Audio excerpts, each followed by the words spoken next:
Okay, hello there, internet people. This is your good buddy Rue helping you out with some comics. I got 16 books to get through this week, so we're going to try to fly through this. First of all, Azrael issue 1.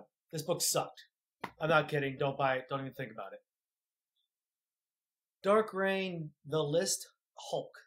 Okay, so basically, spoilers for the rest of this, whatever. Basically, it seems that the end game of Normie includes having Bruce Banner become the Hulk quicker than he might. Whatever. That sounds like a great plan to me. The only real other thing I have to say about this book, and I heard John say this on the Outhouse podcast, Miss Hand is by far one of the greatest names of all time. Moving along. Deadpool Merc with a Mouth number 4. This book was horrible, but not as horrible as 1 through 3, so I guess that's a movement in the right direction. As usual, the cover is the only reason to be interested in this book. I beg you, stop buying it so it gets canceled. Dark Wolverine number 79. Okay, I decided when the switchover from Wolverine to Dark Wolverine happened to give this book a chance through issue 80. And even though this turned out to not be as bad of a concept as I thought it might be, it really isn't holding my attention through 81. Before anybody asks, the reason I held over was because I really wanted to like Dakin, or however you pronounce his name, based solely on the fact that most of the internet seems to hate him. Internet people, comic book readers, many of you have your head so far up your asses that you don't know it's a good idea until some oversized, overpriced, late hardback comes out that's approved by Alan Moore. And then you're like, oh, I love this forever. No, you didn't. You hated it a long time ago. All of you ranted against Young Avengers, and now you don't mind that it's been 18 years since an issue came out. Shut up. But you're right about Dakin. He's not that interesting. Incredible Hulk number 603. I loved this issue. It was funny. Scar went into a biker bar and ordered a milkshake. It was funny. It was touching in a demented sort of way. Bruce Banner had an epiphany about himself and Hulk, I guess again. And it showed that Scar has potential to be a very good character, but also how Dakin maybe can't carry his own book, but can be a very good supporting character. He serves a role. I liked it, and I actually like most Hulk books right now. So if you like Incredible Hulk, if you like 603, pick up, if you liked Dark Reign, The List, pick up 603, and vice versa. Amazing Spider-Man 609, good issue. I laughed. It's about clone stuff. The only real thing I care about is that after 609 comes 610, and then we have 611, written by Joe Kelly and featuring Deadpool.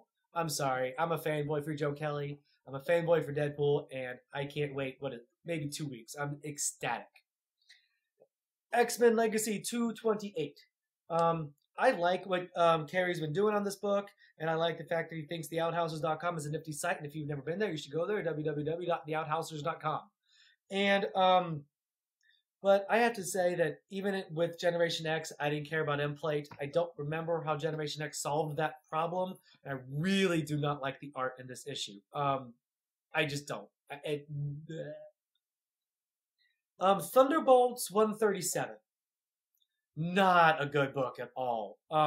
Remender does not give a great first impression, and this book makes no sense in relation to what's going on with New Avengers right now, with Iron Fist and Luke Cage. So I really don't know what's going on here. And as to the infighting in the Thunderbolts group, I'm going to say it. They've been reading the same crap since Ellis took over and he gave the Thunderbolts to Normie. Somebody just do something already. Resolve a conflict. In fact, Thunderbolts succeed in a mission. Just one more time. And I think you did with Jack Flag, and now he's off on the Guardians of the Galaxy. But do something right. I'm sorry, whatever. Dark Avengers number 10. As usual, this was a great issue. Not really for what's going on in the story, because this is going to be another Bendis slow build.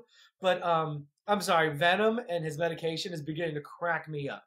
But you have Venom and his medication problems, Osborn going crazy, and Moonstone hormones. This makes for some really good drama. But you can call me a perv all you want, and from the internet, that's saying a lot. But ever since Thunderbolts #1, and yes, I'm going all the way back to #1, I would have no problem if Moonstone decided to turn me into a patient or one of her projects. Whatever. That's fine by me. Moving right along, we have Cowboy Ninja Viking #1.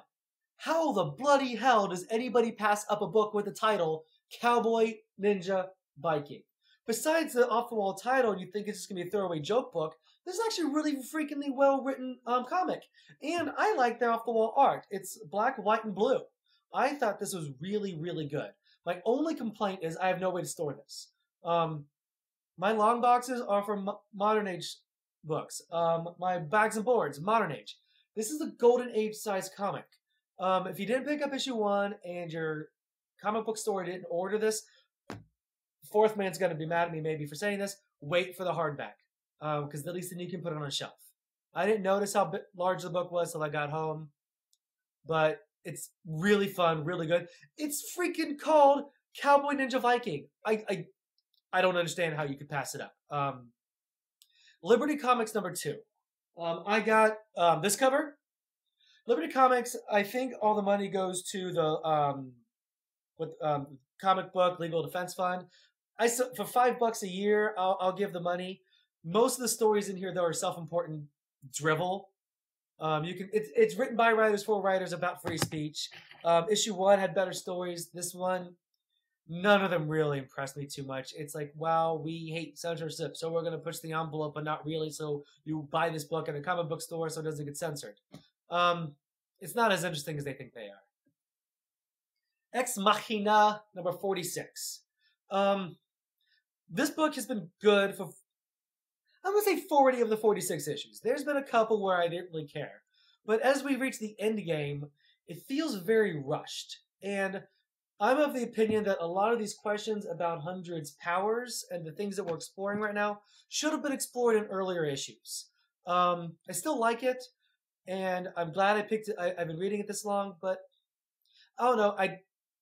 Usually when someone says they have a plan, you can feel the plan. This one, I'm not sure that this plan is working as well as, oh crap, I'm going to be honest, Vaughn thought it would. It feels very rushed in the past, ever since issue 40. I still like the book. I think there's only 4 issues left, so I'm not going to stop buying it. That'd be just, whatever. Good book. If you have never read it, pick up the first 2 trades. If you don't like it after that, you won't like the book. If you read in trades, well, good for you. I have no idea why I said that sentence. Hellblazer #260.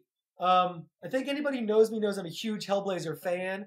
I recently succeeded in my comic book goal of having every single issue of Hellblazer in any condition. So I right now have 1 through 260, plus the annual and as many as the miniseries as I can find. This was a very good interlude issue. You don't really need to know what's going on with Milligan's overall arc to follow it, but it helps. But it's not a standalone, but it's a break. But most important, the art was fantastic. And you know me, I don't really care about art. But this Simon Beasley fellow, and the fact I'm saying like I've never heard his name before, tells you I don't really follow art. It says he's just a guest artist. Dude, you can take over any book, anytime, in my opinion. Your pencils, this is just wonderful. Oh, yes. I can't say enough. I love Hellblazer. I love what Milligan's doing, and I love this art. Buy 260 if you've never read a Hellblazer book. If you're sorry, if you don't like it, I'm sorry. I'm not going to give you money for it because, well, I don't know you. You're on the internet. And finally, The Stuff of Legend #2. I told you last week to go and buy this. I'm telling you again, buy this book. This might just be my favorite comic of 2009. There's only 2 issues, and then volume 2 will start. It says spring of 2010.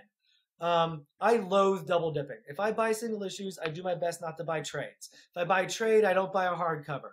But I don't care. When it makes sense, enough volumes have come out to make an oversized hardcover, I'm going to buy it and I'm going to read it to my kids. That is how good this book is. And internet people, you should buy it. Well, that's it for this week. Later. Have a good one.